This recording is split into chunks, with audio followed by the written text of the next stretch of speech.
Okay, so we have a set of gaming peripherals here in the office today, and this is the Machenike K7 wireless mechanical keyboard, and this is the M8 wireless mouse. So these are very cool and affordable wireless gaming peripherals that cost under 200 ringgit, and I've been using them for about a month already and find them to be really impressive in terms of performance. And seriously, after using both the keyboard and mouse, I seriously do not find any reason to buy an expensive Razer or any other peripherals that's set on about 500 ringgit and above, because really for their performance, you definitely don't feel that they are cheap gaming peripherals. So it isn't the first time that we are reviewing mechanical keyboards and mouse in this channel, but I particularly wanted to check this out because it is really a very impressive keyboard. This thing only weighs 730 grams, which is really light for a mechanical keyboard. And do you see this cool lighting on the back? I mean, even though I don't really get to see it, but look at the aesthetics of it. It's really cool. It's a sports car inspired design. As you can see, these two are like the exhaust of the car, and they light up in RGB lighting modes. And look at this lighting here, it's just so amazing. And there's this little wheel here which you can just turn it and it changes to various RGB lighting effects. It's really pretty cool. I think you get about 8 or 9 preset effects that you can change around. Let's just talk about some of the features of the K7 keyboard. So the one that I got from Machenike is the blue switch model. So of course you're going to hear some clicky keys right over here. I'm just going to let you hear a bit. Right, it's definitely clicky, but it's not the noisiest blue switch that I've heard. I have no idea what switch that Machenike is using on this keyboard because they didn't even mention in the product page or whatever, but I'm just going to assume that they are Ultimu or Gateron switches here because they sound very much like it and they are very responsive as I type. So here are a few buttons that I find it pretty interesting. So over here you get two switches, one that says Windows, Android, and the other one that says Mac and iOS. So what's interesting here is that the K7 keyboard supports the shortcut keys that you use on a Mac or iOS and Windows, so you can just switch them. As you can see, there are Mac icons right over here, such as the command icon, which you usually use it here for command C for copying and command V for pasting a text, for instance. And you also get all these function row buttons on the top that is also labeled with Mac or iOS icons, whichever you like to call it. Like for example, I can press the F4 key to go into the app launcher on a macOS device. And I also have media controls right over here to control my music playback. So this keyboard connects wirelessly using Bluetooth connection, and guess what? For under 200 ringgit, this keyboard supports connecting up to 3 Bluetooth devices, which is really cool because not many other budget gaming keyboards do that, but this one does that. And you basically just need to tap on function and the number 1 button right over here, and it will basically let you switch to other devices and connect to multiple devices if you actually want to. So I have actually tested out its Bluetooth connection. It's very reliable. I have not encountered any delays in terms of input. It works well in gaming as well. So really no complaints on the Bluetooth input lag as compared to most other Bluetooth keyboards out there. So if you do not want to use the Bluetooth connection of the keyboard, you can of course choose the wired route by just inserting a USB-C cable. Now in terms of battery life, the Machenike K7 keyboard has a 2000 mAh battery inside that is not replaceable. So that could be a problem in the future if you frequently use the wireless connection because batteries are going to wear out as you use it, right? So Machenike claims that you can actually use up to 5 days for an average of 5 hours usage per day. Well, in my case, I usually have to charge it like every 8 or 9 days. So there will be a red color light that pops up right over here, which is the battery low indicator. And it also shows you green color when it is fully charged. And I'm really glad that it goes into a power saving mode when I'm not using for a while. Moving on, let's talk about the M8 wireless gaming mouse. Now, one of my favorite features of this mouse is definitely its lightweight form factor. So this mouse weighs 85 grams, which is not the lightest, nor it is the heaviest, which is actually a pretty good thing because for one, I really like a lightweight mouse so that I can move it easily, and I don't like it to be too heavy either because it makes it really hard to move when you're in a game. Now that's actually subjective to gamers, but I personally prefer my mouse to be not too heavy nor to be too lightweight.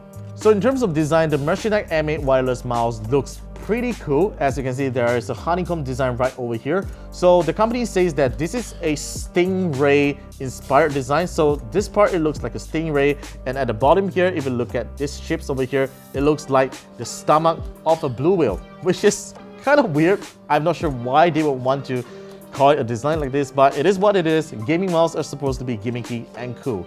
If you're someone who doesn't like this design, you can of course swap this casing out by just taking it out just like this. So this is also where it stores the wireless receiver. It doesn't have removable batteries, by the way, so this is something to watch out as well if you're intending to use this as a wireless mouse for the long term. It has a 1000 mAh built-in battery that can last up to 15 days on a single charge, which is pretty good in my opinion.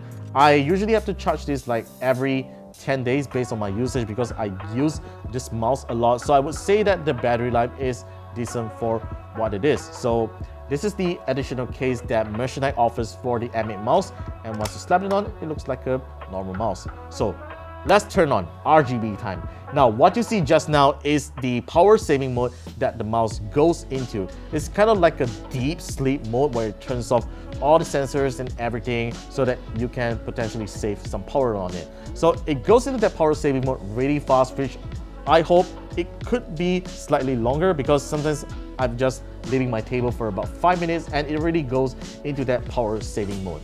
So look at the design right over here. It has this RGB strip which can be configurable via software, and this is where you connect your wired connection. So you can charge the mouse and use it at the same time, and they provided a braided cable just like this, and you just plug in just like this.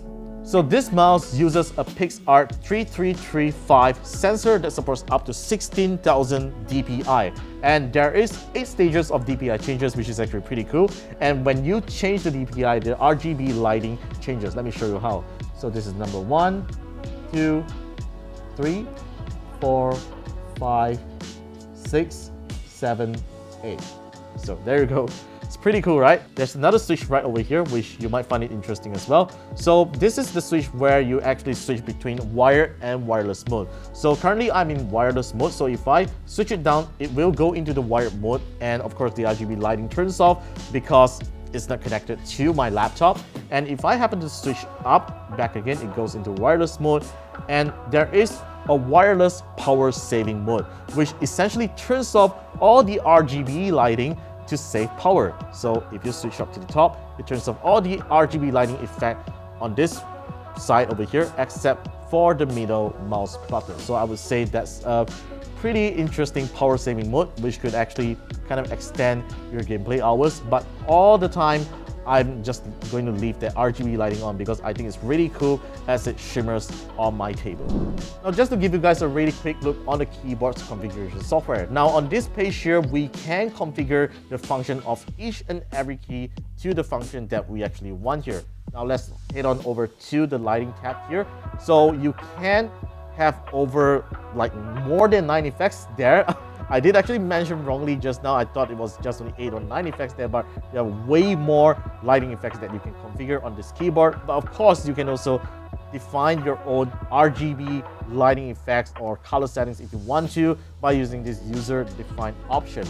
All right, now let's head on over to this gaming mode, which is kind of like a standard feature of most gaming keyboards here because you can disable the alternate tab, F4, or the Windows key to prevent them from being pressed while you are gaming. And this is the macro editor, which is pretty self-explanatory itself. Once again, you can record the key sequence that you want on a button. This is where you record all your macro events. So overall, the Machenike K7 wireless mechanical gaming keyboard and the M8 wireless mouse delivers great value for the features that it offers. The K7 keyboard will cost you 179 ringgit, while the M8 wireless gaming mouse will cost you 159 ringgit. And when you get both of them, it costs 338 ringgit, which is really affordable, to be honest, if you compare to more famous brands out there, and you're getting a whole lot of their features such as the very pretty RGB lighting. And best of all, I would highly recommend this keyboard because it connects using Bluetooth and there's almost no delay when you game wirelessly. Now, if there's one thing that you will need to take note when purchasing Chinese peripherals like this in general would be their support. Now, I'm not saying that Machenike's support is bad. They have really good customer support service, but what I'm saying is about their software. So I happened to encounter an issue where I can't find the right drivers, the right software for both of these peripherals, and I was really trying to find out which driver to download when I'm on their website, because there's no English information right there. So if you happen to not know Chinese at all, or if you do know how to use Google Translate on their website, you might have a problem on doing that. But one solution for that is to check with the customer support for the software of the keyboard and mouse when you purchase them, and that will basically solve that issue. So that's pretty much about my thoughts about the Machenike K7 and M8. Let me know your thoughts in the comment section down below, and be sure to subscribe to us for more tech videos coming right up, and follow us on the usual social media places. I'm Warren with KLGadgetTV, and I will see you in our next video.